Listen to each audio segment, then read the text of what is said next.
So, check this out, people. First of all, please excuse the background noise. As usual, there's always kids playing, music playing, there's always traffic. Filipinos are very active, very outgoing, and so you're always going to hear children in the background playing, which I don't mind. I remember when I was a kid in the Bronx, and we played outside for hours and hours while our parents sat downstairs in front on the steps and watched all the kids play. And so when I hear children playing in the background, I actually appreciate it. So please excuse me for that. Now, for people who want to come to the Philippines for the very first time, for men who want to come and visit a woman who they may have met online, and or some woman who they're trying to court and want to get to know, or if you're just visiting and want to spend your time here, retire a few months, a few weeks, whatever. One thing you have to understand about the Philippines is that in America, when you pay rent, there are certain things that you get for the services you pay for. If you pay rent, you get water, you get electricity, you get heat, and if you have AC and the extras, then you get what you pay for, right? Unfortunately, here in the Philippines, things don't work that way. I pay rent just like most people here pay rent. But if something breaks in your apartment, it's not up to the landlord to fix it. It's up to you to fix it. It's up to you to hire someone if you don't know what you're doing to fix your plumbing, to fix the leaky roof, to fix the electrical. If you don't do this yourself, the landlord is simply going to ask you to move out if you don't like it. That's the way things are done here in the Philippines. You're not going to get the services that you're used to back home in the US. Not everything works the way it should. For example, if you pay for internet, my internet works 60% of the time. 40% of the time, the internet is down. And so if you have to work from home, you're not always going to have access to Wi-Fi.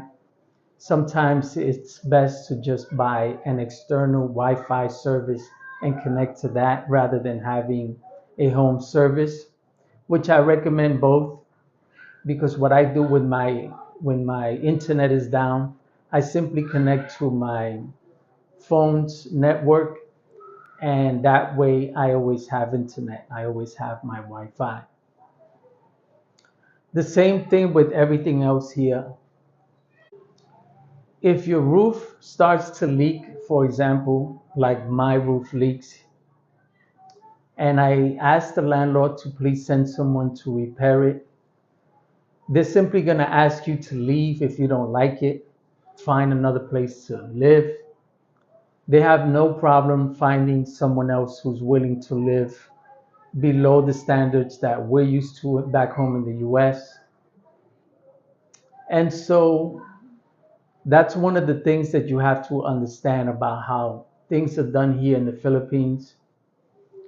If you complain to customer service about your Wi-Fi not working properly, it's a waste of time. There's no one to talk to, no one to complain to. They do have a customer service, but they're just an employee who works there and who really can't do anything for you.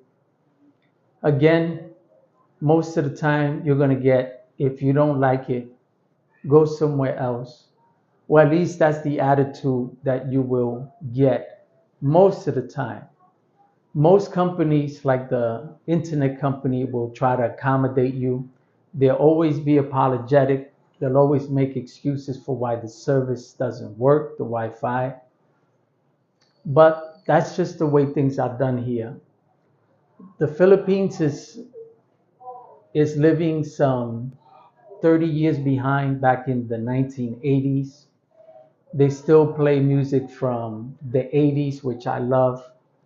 When you get in a taxi, you'll always hear music from the 80s. When you go to the mall, when you turn on the radio, a lot of the music is love music, mellow music, relaxing music, music that brings good vibes.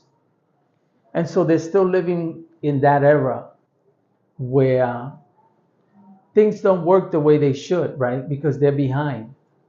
Now, just because they're behind in certain things like certain services, right? Like your Wi Fi, your landlord may not care whether or not you stay, whether or not he repairs the apartment. And so when it comes to that aspect, you have to invest in it yourself. But when it comes to other things like technology, like construction, infrastructure, the Philippines is ahead of a lot of people. I have to admit that considering that the Philippines is a third world country, the infrastructure is well advanced. I noticed that most people can pay using their cell phone to pay their bills, to pay their rent. They use what's called Gcash. It has nothing to do with Google services. Gcash is a local Filipino service where you can send money to from person to person if you owe someone money, if you want to pay your bills, if you want to pay the rent, if there's a street vendor selling fruits and vegetables, selling music, selling merchandise, whatever it is, people are always using Gcash to interchange their services, their monies. And so I find that in that sense, the Philippines is advanced because we're still paying with cash and credit cards back home, while everyone else in Southeast Asia is paying using a digital service like their cell phones. And so they also have beep cards. It's called the beep card when you want to take the bus or the train. And one thing I also notice here in the Philippines is that when you pay to get on the subways or the train stations, because they don't have subways here yet. Manila is on its way to building its first subway, and they're working on the construction right now. But they do have train services. And when you pay to get on the train, you pay using your beep card, which is like the Metro card in New York City. And then before you exit, you have to use your beep card a second time because you don't pay a flat fee like you do in the US. If it costs you $3 to take the train anywhere in the US, it's not going to cost you the same here. If you're getting on at a certain stop and you're only traveling for 3 stops, then you're going to be charged for 3 stops. If you're going further, like 5 stops, then you're going to be charged for 5 stops. And this is why you pay to get on and then you beep to get out. And that's when they take the money out of your beep card, is when you exit. And so, even though a lot of their services are not reliable, right? They do have certain services that make sense, that are convenient for the locals and anyone who's traveling in the Philippines. And one thing that I also like is that here in Metro Manila, it's just like living in New York City.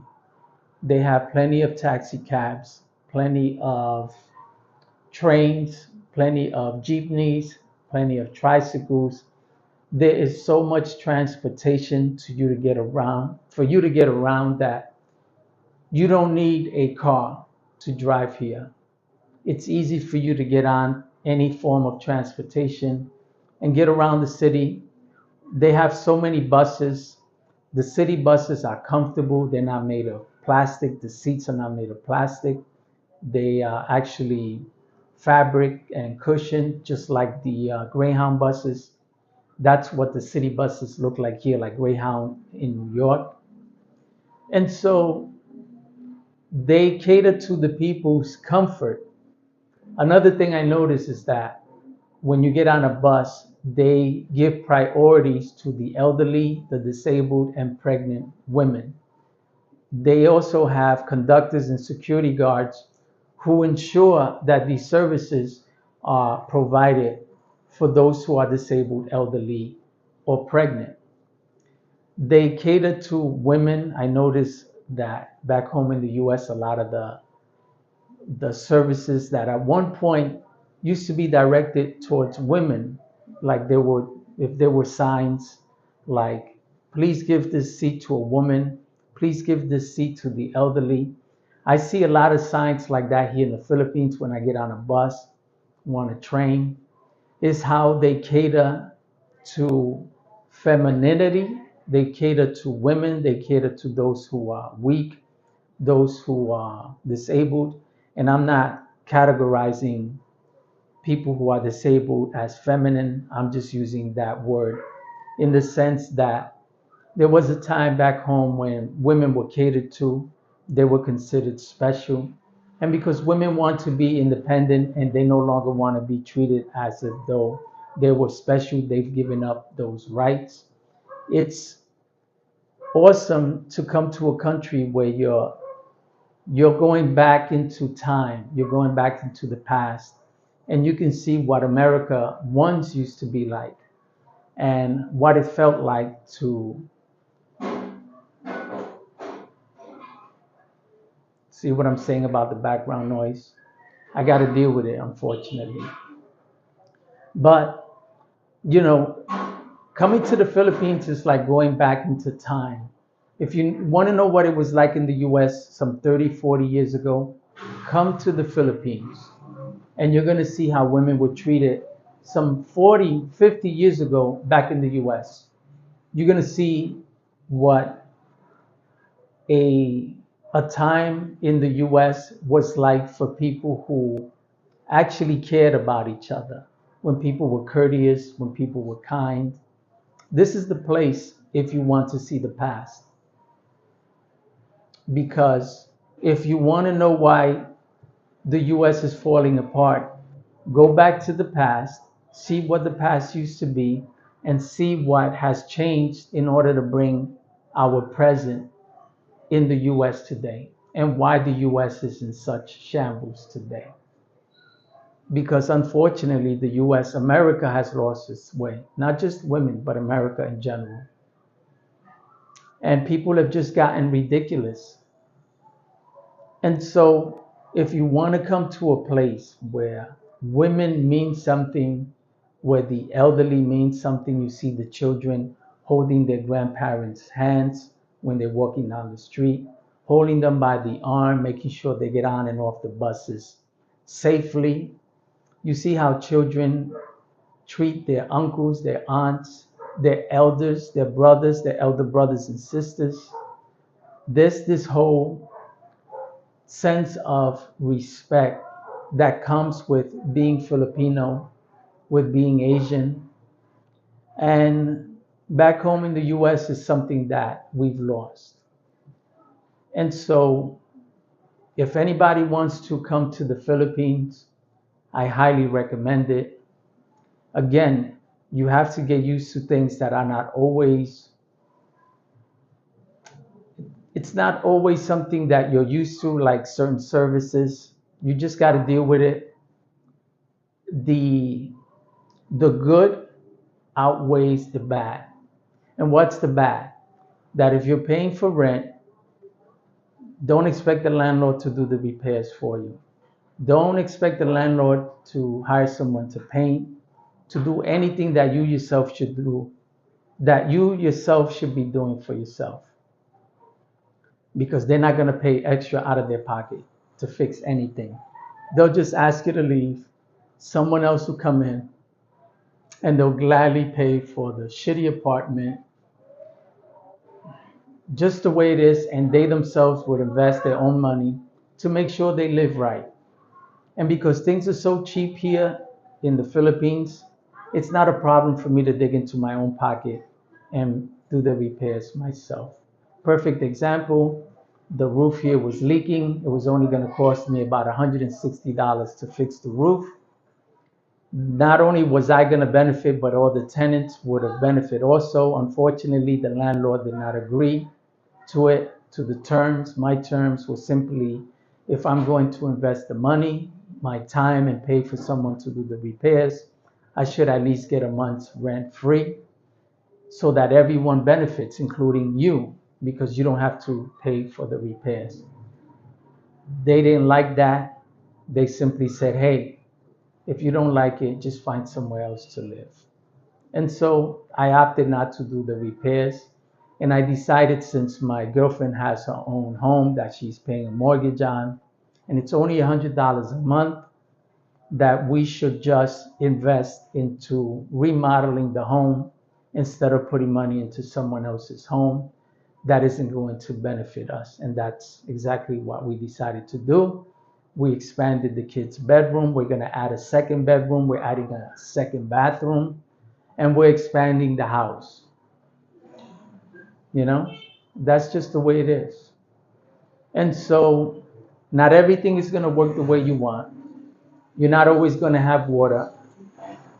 The power may go out for a few hours. They're constantly having brownouts here. So far, since I've been here in Manila, we may have had two, and I've been here for about a year. But when you go to certain provinces like Naga City, Pola, and Mindoro, you will find that every 4 or 5 hours there's a brownout. Water is turned off at a certain time, and so you need to take showers and collect your water throughout the day and make sure that between a certain hours you're showered and that you store water for bathing, for cooking, and for drinking. So those are some of the things that go on here in the Philippines. But again, the good outweighs the bad. The people are great. The women are amazing. Everyone is friendly. Everyone is happy. As you can hear, there's always activity going on outside. Kids are always playing. There's always noise. It reminds me of a time when I was a kid in the 70s and 80s, when kids actually played in the street, when people gathered together and just talked and laughed and enjoyed a beer with family and friends. That's the environment that is here in the Philippines. And so I always look forward to it. And so if you ever decide to come here, know this, that with some of the setbacks, these setbacks are not going to discourage you from all of the other good things that go on in this country. The people are amazing. The weather is amazing. Hot, it takes some getting used to. But within a few days, if not a week or two, your body will adapt and you will soon be just like the locals. You won't even break a sweat. So if you ever plan on coming to the Philippines, expect these issues, expect these things, but also expect to have fun, to have a good time with great people, with family, with friends, with strangers who will always greet you just because they've never seen a foreigner before. And so you're always going to be celebrated when you come here. It seems like it's always your birthday because people see you, they want to talk to you, they're curious about you. The people are amazing. So if you ever decide to go anywhere in the world, I recommend the Philippines, people.